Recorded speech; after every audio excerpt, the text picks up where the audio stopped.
हमारे सारे कार्य सफल हो गए।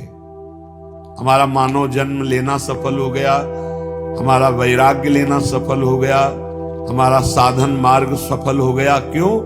साध्य श्यामा श्याम हमारे हो गए। श्यामा श्याम हमारे सहायक है।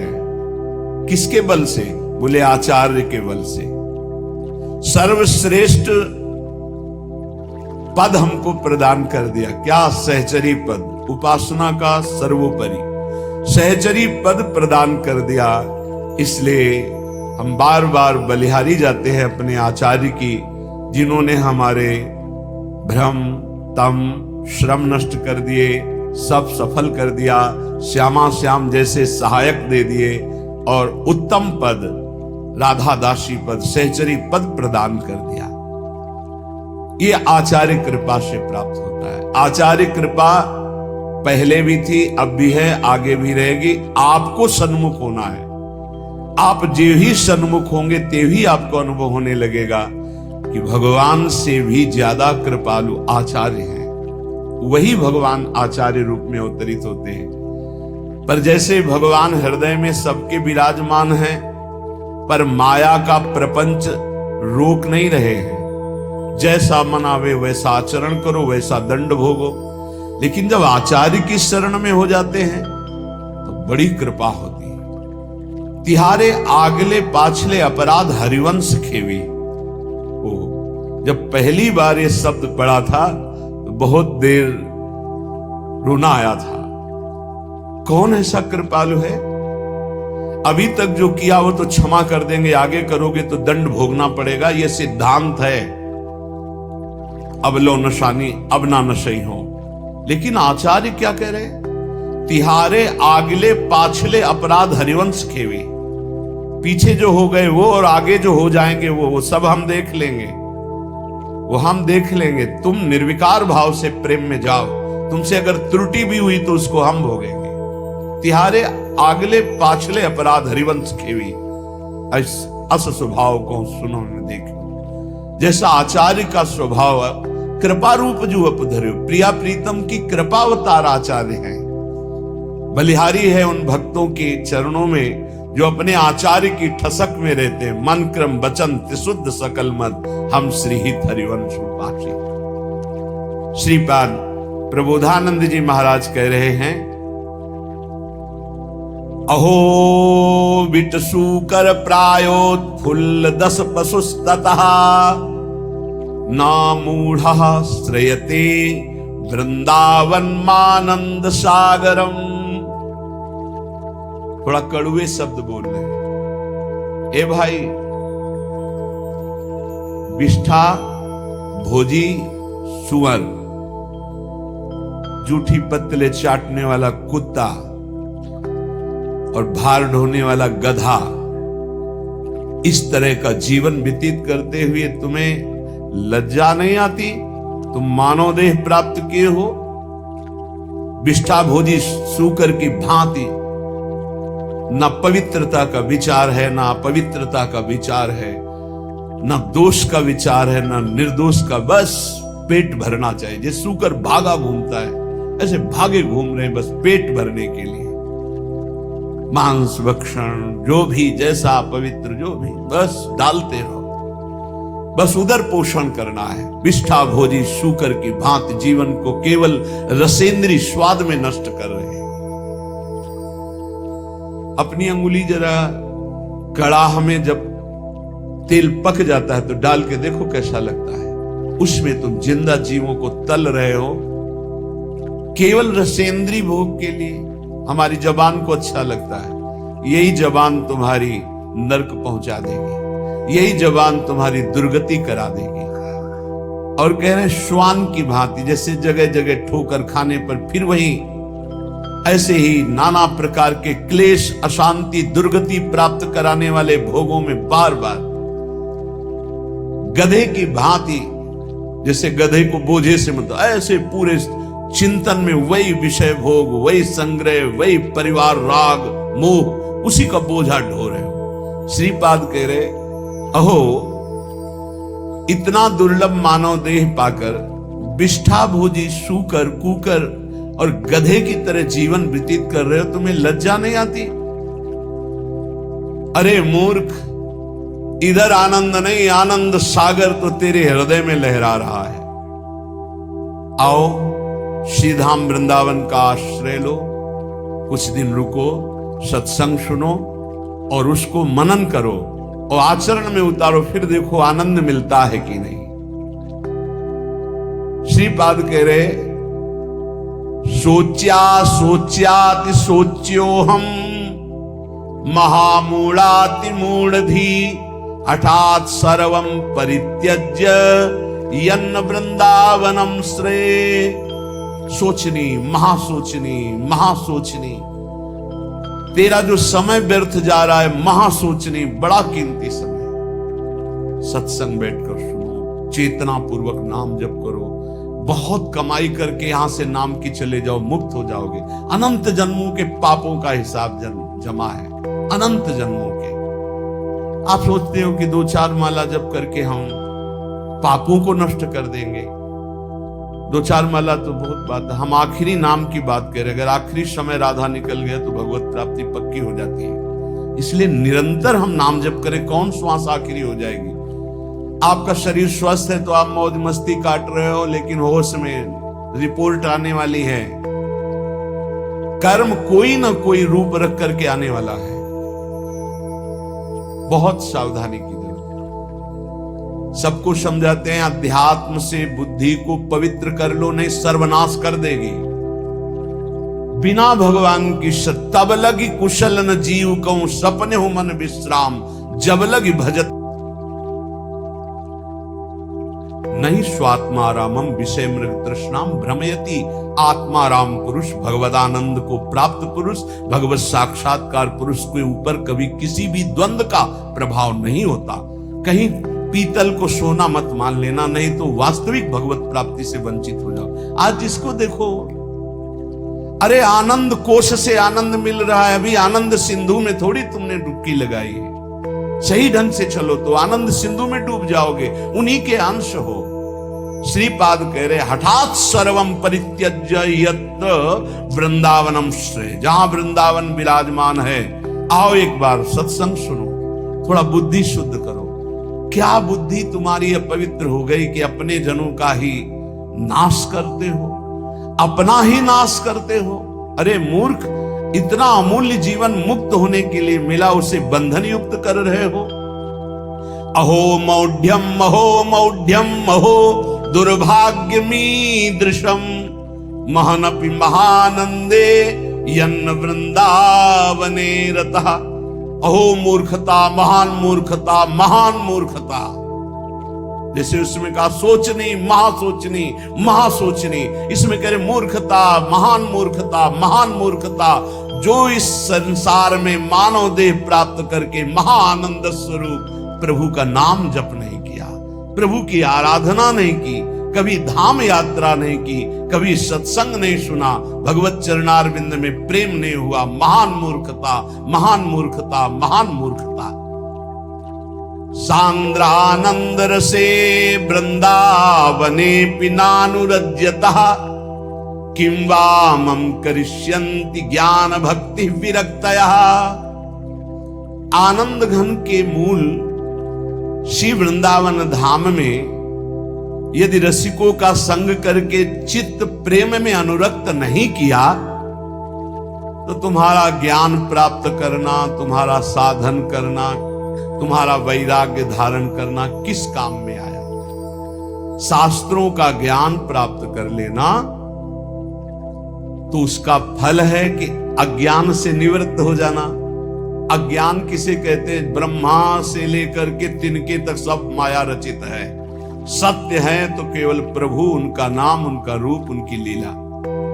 ये त्रिगुणात्मिका माया का ऐसा जादू तमाशा है कि जिसमें बड़े बड़े फंस जाते हैं। बातें ज्ञान की करते हैं, स्थिति अज्ञान में होती है। भगवान के नाम में असीम सामर्थ्य है। उस नाम में भी हम ये नहीं कह सकते कि जाओ ये अभी काम हो जाएगा। क्यों?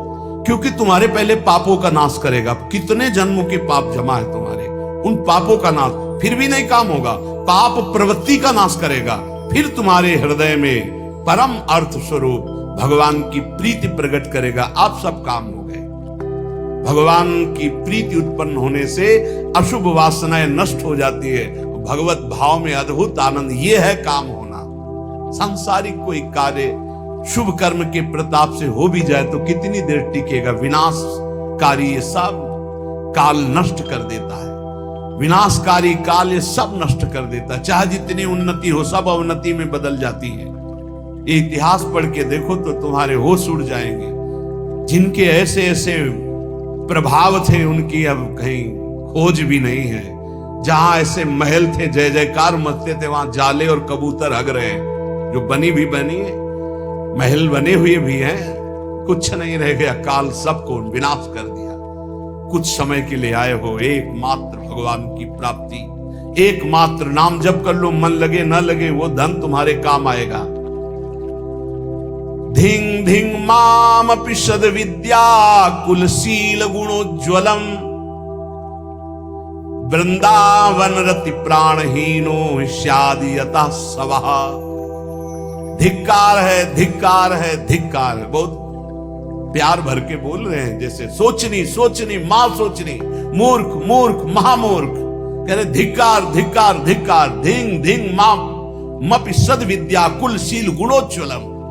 धिक्कार है तुम्हारी कुलीनता को, तुम्हारी सुशीलता को, तुम्हारे गुणों को, तुम्हारे रूपवान, तुम्हारे जवान होने को। मानव देह में यदि ये सब प्राप्त है और तुम भजन नहीं करते, तुम सद्भावना वाले नहीं हो, सद्विचार वाले नहीं हो, तुम्हें प्रभु से प्यार नहीं हुआ, तो धिक्कार तुम्हारे इस रूप को, तुम्हारे जीवन को, तुम्हारे कुल को किस काम आएगा। श्रीपाद कह रहे हा हा वृंदावनम त्यक्त्वा यदन्यत् कर्तुमुत्सहे जानन्नपि विषम भुंजेत् उत्कृत्य परमामृतम। वृंदावन आपकी कृपा से हमने आपको प्राप्त किया है। अब मैं आपको नहीं छोड़ सकता।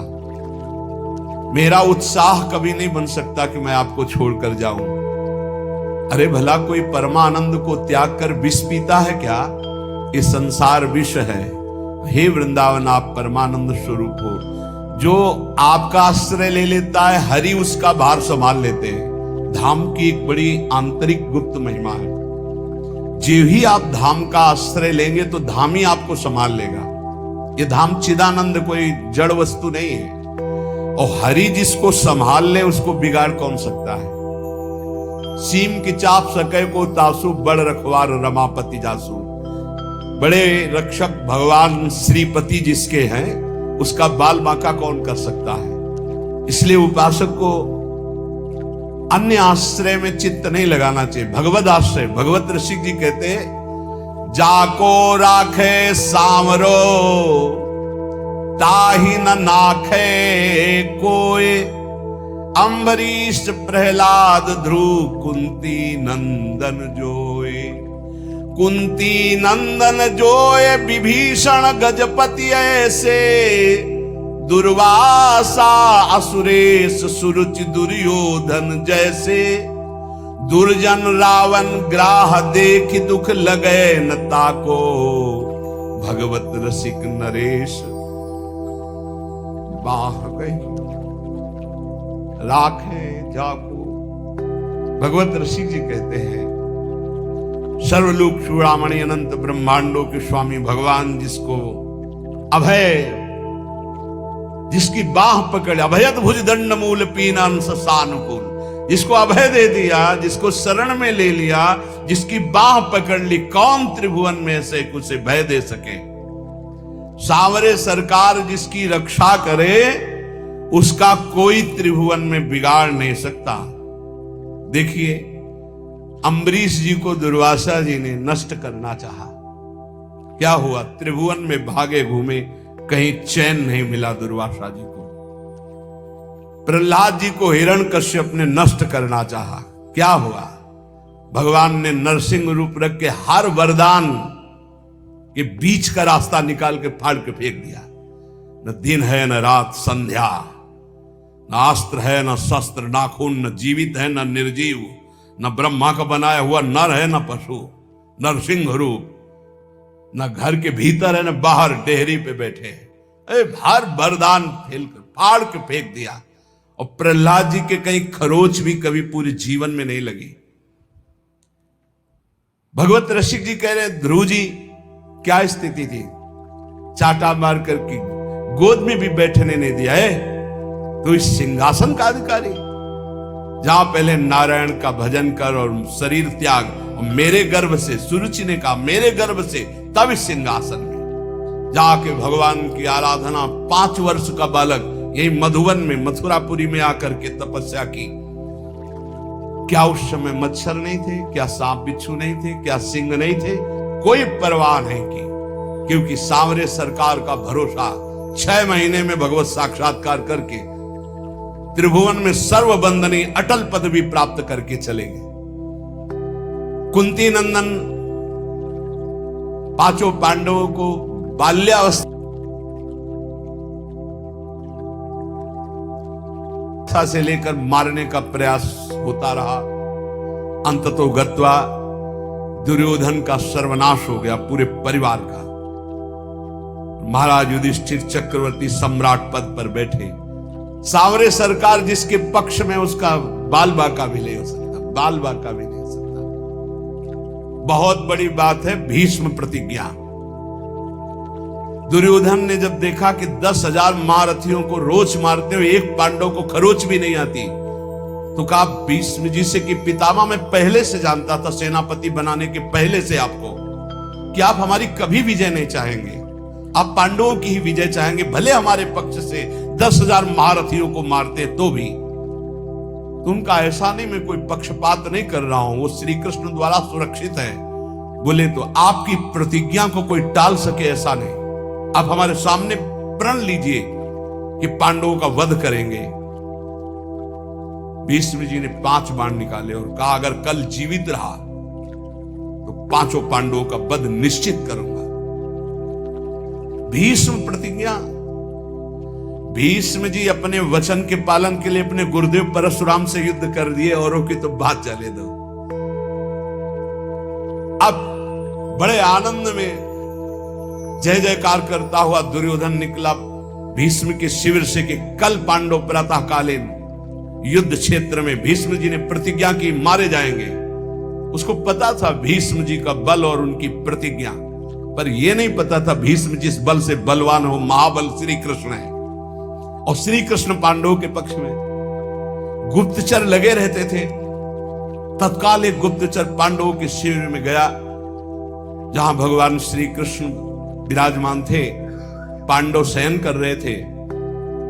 भगवान से कहा कि प्रभु भीष्म जी ने प्रतिज्ञा कर ली है, कल प्रातःकालीन 5 बाण निकालें, 5 पांडव मारे जाएंगे। खड़े हो गए भगवान, क्योंकि भीष्म महाभागवत और महावीर, परम पवित्र वचन वाले, परम पवित्र आचरण वाले, परम पवित्र चिंतन वाले महात्मा हैं। भगवान खड़े हो गए, टहलने लगे, विचार किया कि क्या किया जाए। द्रौपदी के शिविर में गए। द्रौपदी ने कहा प्रभु, बोले हाँ हमें भी सूचना मिल चुकी, आपको बताने की जरूरत नहीं, जल्दी तैयारी कर, मुझे दासी के वस्त्र दे, एक बार मैं पांडवों से फिर मिलकर आता हूं। वहां गए, पांडव जगह बैठे थे। तो उन्होंने कहा कि तुम्हें पता चला? बोले हाँ प्रभु पता चला। शांति से कैसे बैठे हो? बोले आप अशांत हो इसलिए मैं शांत हूं। आप अशांत, जिसकी आप रक्षा करने के लिए अशांत हो चुके हो, चंचल हो चुके हो, अब मुझे क्या परवाह है? अरे बोले तुम तो बातें बनाते हो। भगवान ने दासी वस्त्र धारण किए, द्रौपदी के दासी के वस्त्र धारण, नटवर नागर है लीला बिहारी। और द्रौपदी से कहा आगे आगे चलो, मैं पीछे पीछे चल रही हूं तुम्हारे। पूरी घांघरा और सुबह से पहरे। जो शिविर के प्रथम द्वार पर गए तो उनका पादुका उतारो, जो दासी का कर्तव्य है, और अपने पीतांबर में अंदर पादुका ली और दरवाजे पे खड़े हो। बोले जाओ, इतना घूंघट रखना, इस समय मैं देख रहा हूं मेरे ध्यान में है, जाकर प्रणाम करना, फिर जो होगा आगे का खेल हम संभालते हैं। वो गए, पितामह के चरणों में प्रणाम किया, घूंघट। तो सोचा अभी दुर्योधन गया प्रण करवा के, उसी की बधू आई होगी, उनका सौभाग्यवती भव। द्रौपदी जी ने घूंघट हटाया और कहा, ये सत्य माने जो अभी आपने कहा सौभाग्यवती भो, या थोड़ी देर पहले आपने 5 बाण निकाले हमारे पतियों की वध करने के लिए, हत्या करने के लिए, वो माने? भीष्म जी का माला छूट गया, संध्या के समय भजन कर रहे थे। बोले ऐसा तो फंसाने वाला केवल वही है, दूसरा तो फंसा ही नहीं सकता। अभी अभी थोड़ी देर में ही इतना बड़ा फंसाव कर देना, कहाँ है वो? कुछ नहीं बोली द्रौपदी जी। खड़े हुए भीष्म जी, दृष्टि डाली तो दरवाजे पे दासी वेश में जगत गुरु सांवरे सरकार खड़े। नजदीक गए, पकड़ा, ऐसे बोले, ऐसे तुम हमारे प्रण को तोड़ना चाहते हो? तो देखा जूतियां द्रौपदी की गिर पड़ी। भीष्म जी के आंसू आ गए। कहा, शिव विरंच जिसके चरण रखने की चौकी को नमस्कार करते हैं, वो अपने भक्त की पादुका लिए खड़े हैं। प्रभु, जब आप इनके सुहाग की रक्षा का तो काल की भी ताकत नहीं।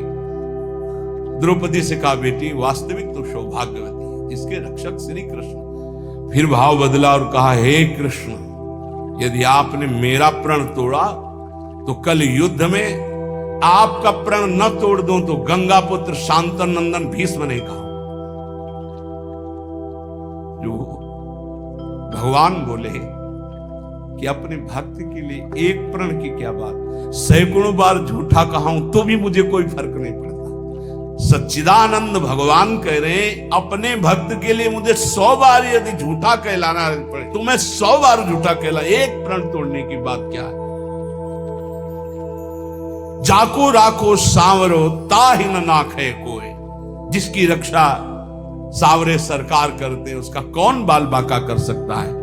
बोले, कुंती नंदन जोए विभीषण गजपति ऐसी अमोघ शक्ति रावण ने विभीषण को चलाई थी। ये भ्रातृ द्रोही, हमारी पूरी लंका का नाश करने वाला राजद्रोही, मैं तुझे मृत्यु दंड देता हूं, अब काल भी नहीं बचा सकता।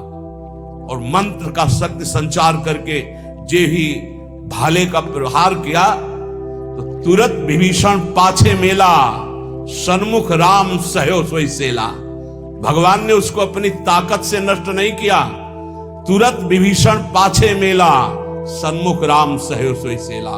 उस महान शक्ति संपन्न सेला को, बर्छी को भगवान ने अपनी सीधे छाती पे सही विभीषण को पीछे कर लिया और वो शक्ति अंतर ध्यान हो गई।